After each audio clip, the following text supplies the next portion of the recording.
We've reached the middle of December. The year is dying, and the nights are long. In the architecture of time, this date, December 15th, stands as a monument to the duality of the human condition.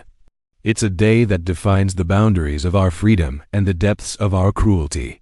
It is a day where the ink of liberty dried on parchment, and a day where the blood of a spiritual leader stained the snow.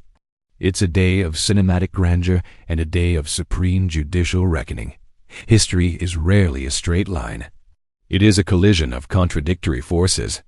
Today, we witness the ratification of rights, the death of a Sioux legend, and the sentencing of a man who turned genocide into bureaucracy. Join me as we peel back the layers of time to reveal what happened on December 15th. The year is 1791. The experiment known as the United States of America is fragile, a newborn republic finding its footing in a world of monarchs and tyrants. On December 15th, Virginia became the 11th state to approve a specific set of constitutional amendments.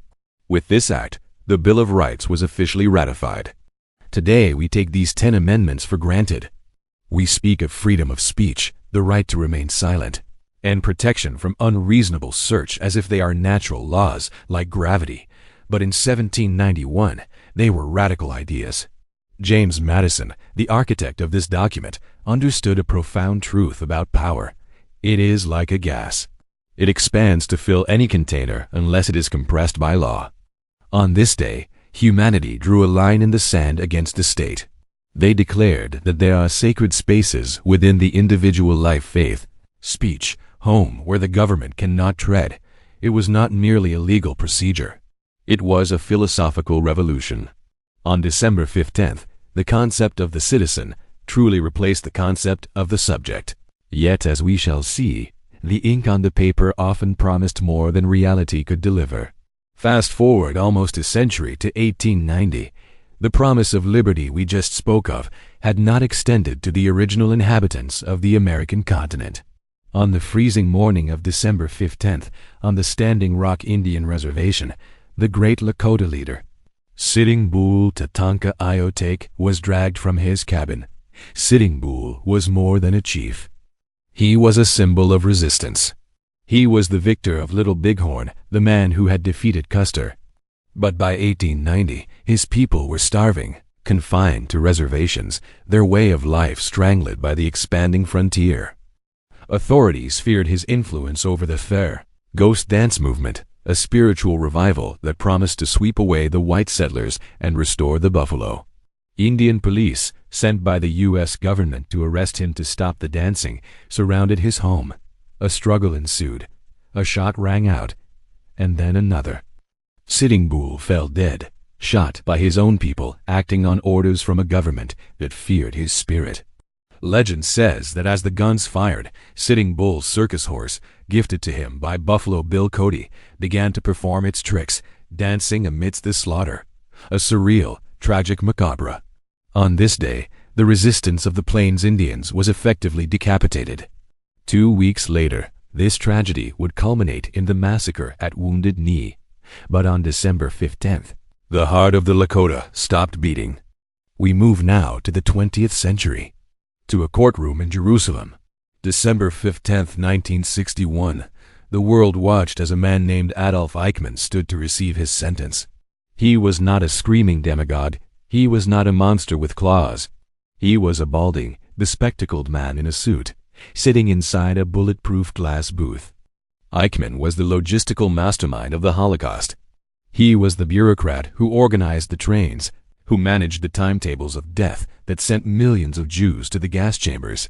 Philosopher Hannah Arendt, covering the trial, coined the phrase "the banality of evil" to describe him. He claimed he was just following orders, just a cog in the machine. But on December 15th, the Israeli court rejected this defense. They sentenced him to death. The judges declared that in the realm of genocide, the man who schedules the trains is as guilty as the man who drops the poison. It was the only time the State of Israel has ever enacted a civil execution. On this day, justice cold, precise, and necessary finally caught up with the man who tried to turn murder into an administrative task.